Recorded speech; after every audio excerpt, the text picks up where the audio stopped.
हो, यावर्षी आपण कोणतं वाण लावलं? मालविका लावली. यावर्षी मालविका सोयाबीन लावलं. हो मालविका सोयाबीन मागच्या वर्षी लावलं होतं का आपण? हो लावलं होतं 2 बॅगा. 2 बॅग लावले होते मागच्या वर्षी. हो. मागच्या वर्षीचं उत्पन्न कसं राहिलं? मागच्या वर्षीचं फार सुद्धा होतं.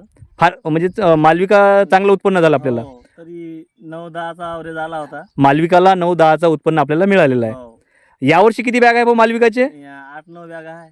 यावर्षी 9 बॅग आहेत मालविकाचे. 9 बॅगा आहे. भाऊ मालविकाचं जर्मिनेशन कसं राहिलं? फार सुद्धा आहे. चांगलं जर्मिनेशन आहे. चांगला चांगला आहे. आणि त्यानंतर भाऊ ब्रँचेस वगैरे कसे वाटू राहिले तुम्हाला? चांगलं वाटून राहिलं. चांगलं वाटू राहिलं. हो झाड दाखवू शकता? हो हो पहा ना. पहा शेतकरी मित्रांनो, अतिशय सुंदर असा प्लॉट अनिल भाऊ पवार यांचा बसलेला आहे. भरपूर ब्रँचेस मालविका सोयाबीनला लागलेले आहेत.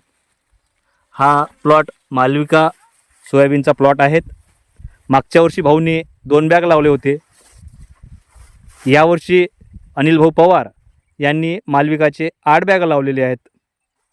आणि जर्मिनेशनसुद्धा अतिशय चांगलं झालेलं आहे. मालविका सोयाबीन विगर बायोटेकचं नवीन रिसर्च क्रांतिकारी वाण मालविका रिसर्च सोयाबीन.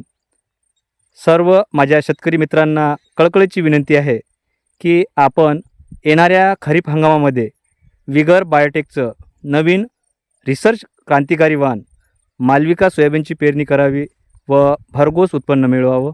धन्यवाद अनिल भाऊ.